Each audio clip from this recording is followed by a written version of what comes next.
हाय हाय। मैं नीचे हूं, थोड़ा चलेगा? है ना? कहते ये स्टेज ना बहुत बोरिंग होता है, अकेला पड़ जाता हूं वहां। यहां देखो कितने लोग हैं सामने, वहां अकेला, यहां इतने सारे लोग। वहां ना सफलता है, वो सक्सेस है। स्टेज सफलता, कामयाबी, सक्सेस के समान है। आप जितना ऊपर जाएंगे ना उतना अकेले होते जाएंगे, क्योंकि आपको पता ही नहीं विश्वास किस में करना है। क्योंकि लोग बस आपका इस्तेमाल करना चाहते हैं। लोग आपसे प्यार नहीं करते, लोग आपका इस्तेमाल करना चाहते हैं। मेरा भी इस्तेमाल करते तो बाकियों की क्या बात है जी। मेरा इस्तेमाल करते, गुरुजी कांटेक्ट होगा ना मिनिस्टर से, थोड़ा करा दो ना। अरे कोई मैं मिनिस्टर से काम कराने वाला हूं?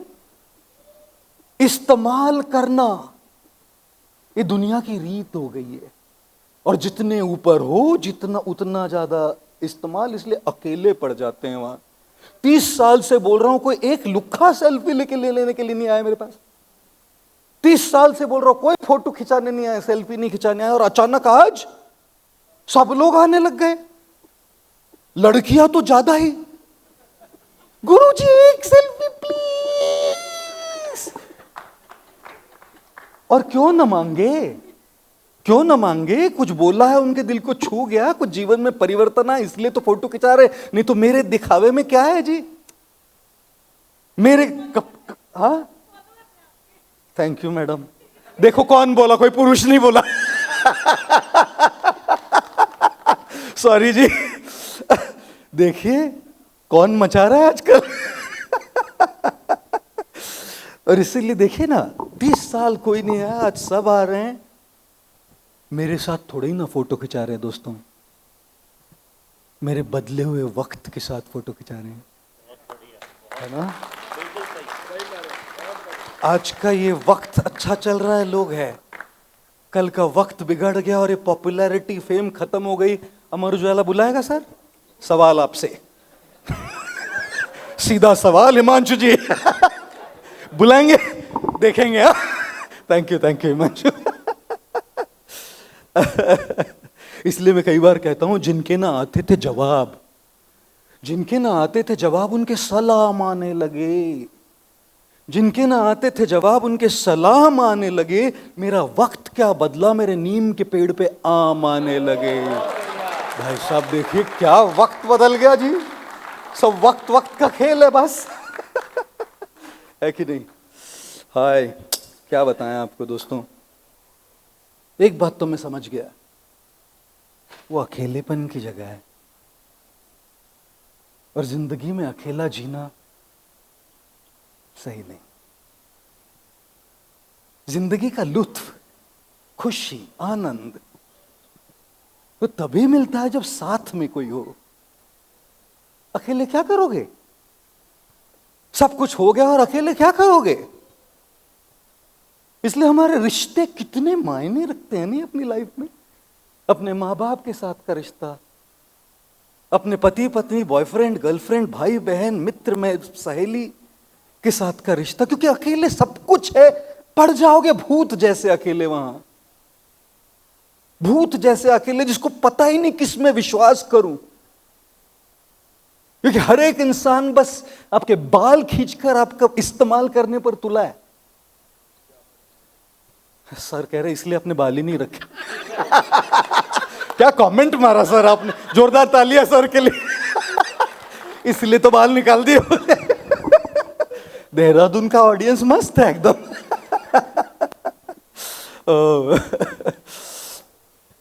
रिश्ते कितने मायने रखते हैं नहीं जीवन में। Relationships are so important guys, so critical. क्योंकि अपने सुख दुख बांटोगे किसके साथ? अकेले क्या नाचोगे? क्या करोगे? क्या करोगे अकेले? दुनिया भर की दौलत आपके पास है, क्या करोगे अकेले? कितना खर्च करोगे, कितना खाओगे, कितने कपड़े पहनोगे, कितने हवाई जहाज खरीदोगे, कितना दिखाओगे दुनिया को कि मैंने सब कुछ पा लिया, कितना करोगे? जीवन में खुशी के लिए ना लोग ज्यादा मायने रखती है, चीजें नहीं। चीजें तो चाहिए, वो प्रैक्टिकल लाइफ है, चीजों के बिना जिंदगी नहीं चलती, प्रैक्टिकल रियल लाइफ है वो। लगता है अच्छा मकान, लगती है अच्छी गाड़ी, लोग कहते हैं अरे पैसों से खुशी नहीं आती, लेकिन पैसों के बिना भी खुशी नहीं आती। ये साधु संत ना बहुत बकवास करते कई बार, पैसे को बस मोह माया कहकर सारे लोगों के दिमाग में बैठा देते कि पैसा बुरा है। अरे किसी भूखे को पूछो कि तू खुश है क्या? जब जेब में पैसा है ना खाने के लिए, तब खुशी की बात होगी। जिसके पास मकान नहीं है ना, उसको पूछो कि तुम खुश हो क्या? जब मकान के लिए पैसे हो गए और एक मकान होगा ना, तब खुशी की बात होगी। तो ये कहना सब मोह माया मोह, एक नंबर की बकवास बात है ये। मैं जानता हूं कि पैसा खुशी नहीं ला सकता, मैं जानता हूं कि वस्तु खुशी नहीं देती, लेकिन मैं ये भी जानता हूं कि बिना पैसे के, बिना वस्तु के कुछ नहीं होता। अभय बांग सर जी, इनसे अभी जस्ट मुलाकात हुई, उनके बारे में तो पहले भी सुना है। इतने आदिवासियों के लिए काम कर रहे हैं गढ़चिरौली डिस्ट्रिक्ट में। पूछिए बिना फंडिंग के कुछ हो पाएगा सर? कैसे बसाएंगे उनके मकान, कैसे बसाएंगे उनके घर, कैसे होंगे वो लोग खुश जब बेसिक नीड्स ही नहीं पूरी हो जी? तो I completely understand that money cannot buy happiness, but without money there is no thought of happiness. पैसा तो चाहिए, सच्चाई है, जीवन है, लेकिन साथ साथ में वो सब होने के बाद अगर रिश्ते नहीं ना जी, मुझसे पूछिए दुनिया कितनी मतलबी है। मुझसे पूछिए आज दुनिया कितनी मतलबी है। एक गिने चुने 5-7 लोगों के अलावा दूसरा कोई मेरे पास बिना मतलब के आता ही नहीं है। बिना मतलब के आता ही नहीं है कोई यार। कैसी दुनिया हो जाती है ना। इसलिए नीचे उतर के आता हूं मैं स्टेज से। जानते हैं क्यों? क्योंकि वहां अकेले हो जाएंगे। यहां सर बोलते हैं बाल निकल गए। है ना, देखिए ना, आपकी भी तो हेयर स्टाइल हमारे जैसी है सर। अच्छा। ये खुद निकाले लेकिन उनके निकल गए। हाय हाय हाय हाय। मेरा ना एक दोस्त है गुजराती, बंबई में। उसने एक दिन मुझे फ़ोन किया और मुझे कहा कि मैंने ना एक बहुत महंगी गाड़ी खरीदी है जिसका नाम है लैम्बोर्गिनी। लैम्बोर्गिनी बहुत महंगी गाड़ी है। बंबई में भी आज मैं कभी रास्तों पे लैम्बोर्गिनी नहीं देखता। एक बंबई में शहर में भी 10-15 ज़्यादा से ज़्यादा 20 गाड़ियाँ होंगी ऐसी, इतनी महंगी गाड़ी। तो उसने लैम्बोर्गिनी खरीदी और मुझे फ़ोन किया, गुरुजी मेरे गाड़ी का पगला करेंगे? मैंने कहा भाई दुनिया पगली है अभी, और किसको पगला करना है? फिर मुझे समझ में आया कि गुजराती में अगर किसी के आप कोई कहे कि आप हमारी गाड़ी में आपके चरण लगाएंगे क्या, तो पग कहते हैं ना पैर को, तो पगला करेंगे क्या मतलब क्या आप मेरे आपके पग मेरे गाड़ी को लगाएंगे। मैंने कहा भाई गुरुजी को लैम्बोर्गिनी का पगला करने का चांस कब मिलेगा? आजा, आज ही तो पगला करने का चांस है, बैठ लेंगे तेरी गाड़ी में। वो आया हमारे मंदिर में, आश्रम में आया, हम बैठे उसकी गाड़ी में, वो ड्राइवर सीट में, उसके बगल में हम। भाई साहब लैम्बोर्गिनी गाड़ी ऐसी रास्तों पे नहीं दिखती बंबई के, और दिल्ली विल्ली तो कुछ नहीं है बंबई के सामने। दिल्ली में पॉलिटिकल पावर है, मनी पावर तो बंबई में है। वहां पॉलिटिकल पावर से सब चलता है थोड़ा बहुत पैसा। पैसे वाले तो हम में जी, बंबई वाले मैं नहीं, हम। बंबई वालों को इसका बहुत गुरूर होता है। हमारे पास एम पावर है, क्योंकि सारा पैसा तो वहीं से चल रहा है। हमारे बिल्कुल बगल में ही सब कुछ है जहां हम रहते हैं। आपको बात बताएं, कहाँ लैम्बोर्गिनी में बैठने मिलेगा गुरुजियों को? मैंने कहा आ जाओ भाई। बैठे हम गाड़ी में और मुंबई के सड़कों पर ड्राइव कर रहे थे। अच्छा, जहां एक ट्रैफिक लाइट पे एक सिग्नल पे गाड़ी रुकी, तो बगल वाला एक गाड़ी वाला, उसने पहले मुड़ के तो उसने गाड़ी को देखा, पीली रंग की लैम्बोर्गिनी, उसकी आंखें यूं बड़ी बड़ी हो गई कि अरे भाई क्या गाड़ी है। और फिर उसकी आंखें और बड़ी हो गई जब उसने मुझे देखा अंदर, और उसके चेहरे पे हाव भाव कुछ ऐसे थे कि क्या गुरुजी आप भी? मुझे वो खिड़की खोल के उसको बोलना था, भाई गाड़ी मेरी नहीं है, मैं पगला था जो पगला करने बैठा हूं।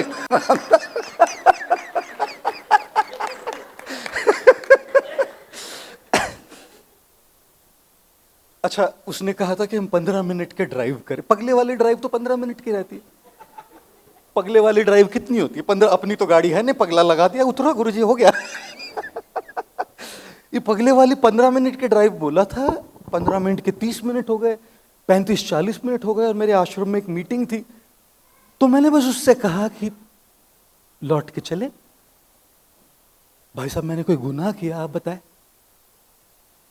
अगर उसने कहा कि 15 मिनट के लिए हम चलते हैं और पहले ही 30 मिनट हो चुके हैं, और मैंने 30 मिनट तक कोई शिकायत नहीं, कोई बात नहीं कही, चुपचाप से बैठा रहा और चलते रहे हम। अच्छा, 30-35 मिनट होने के बाद मेरे भी तो बाकी कार्यक्रम है, बाकी मीटिंग्स है, तो मैंने कहा चले वापस लौट के। ये कहते ही वो बंदा रो पड़ा, बिलक बिलक कर रो पड़ा। भाई मैंने क्या गुनाह किया? मैंने ऐसी क्या बात कह दी कि तुम रो लो?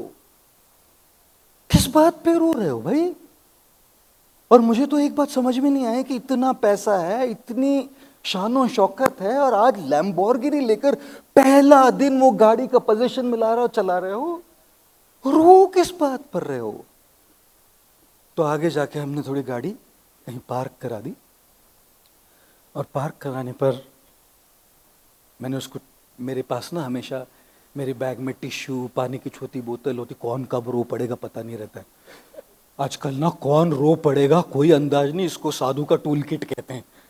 एक टिश्यू, पानी लेकर घूमना चाहिए, कभी किसी को ले भाई पोंछ ले, आंसू पोंछ ले। तो मैंने कहा क्या हुआ? पहले तो उससे मुंह से कुछ अल्फाज, कुछ शब्द निकलने में वक्त लग रहा था, समय लग रहा था। रोए जा रहा था, पिलक पिलक कर रो रहा था। एक सूट बूट वाला बहुत बड़ा बिजनेसमैन जो पहले दिन अपने इस महंगी गाड़ी के पोजीशन को लेकर चला रहा है, वो इस तरह से रोता हुआ। मैंने उसको पूछा क्या हुआ भाई, क्यों रो रहे हो? उसने कहा गुरुजी, परसों ही मेरी पत्नी ने ना डिवोर्स के, तलाक के पेपर्स फाइल कर दिए, और मैं अपनी पत्नी से बेहद प्यार करता हूं, और मेरे बच्चे भी अपनी मां से, मेरी बीवी से बेहद प्यार करते हैं। समझ में नहीं आ रहा क्या करूं गुरुजी। आजकल के रिश्ते ऐसे क्या हो गया है पता नहीं। छोटी छोटी चीजों पर ऐसी कुछ, ऐसी, जैसे हम कई बार कहते हैं ना, पहले होता था ना लव एट फर्स्ट साइट, अभी होता है love at first sight and divorce at first fight. ऐसा हो गया है। कहता है गुरुजी क्या करूं, समझ में नहीं आ रहा है। रोए जा रहा था, रोए जा रहा था। मैंने उसको थोड़ा हौसला बढ़ाया, थोड़ा सपोर्ट किया। और एक बात बताऊं आपको, आज ना हमारे पास सारी समस्याओं के समाधान नहीं है, लेकिन एक बहुत बड़ा समाधान होता है वो दूसरों की बात को सुनना, ताकि उसके मन को हल्का लगे कम से कम। आज मानसिक स्वास्थ्य लोगों का इतना बिगड़ा हुआ है क्योंकि वो अपने मन की बात खोलकर बोल नहीं पा रहे, अंदर ही अंदर लेकर परेशान है। दोस्तों बहुत परेशान है। मैंने उस दिन देखा, इतनी बड़ी गाड़ी, इतनी बड़ी, सारा अंदर का, गुब्बारे के अंदर का गैस इतना ऊपर ले गया उसको, उसका जुनून, उसका जज्बा, उसका हौसला, उसकी उम्मीद उसको यहां तक लाई कि वो एक लैम्बोर्गिनी खरीद पाया। लेकिन टूटा हुआ था बेचारा अंदर से। रिश्ते ऐसे, कुछ कह गए, कुछ सह गए, कुछ कह गए, कुछ सह गए, कुछ कहते कहते रह गए, कुछ कह गए, कुछ सह गए, कुछ कहते कहते रह गए। मैं सही और तुम गलत के चक्कर में न जाने कितने रिश्ते बह गए। ये मैं सही और तुम गलत, सारी दुनिया और आज भारत भी इसी चक्कर में लगा हुआ है कि मैं सही और तुम गलत।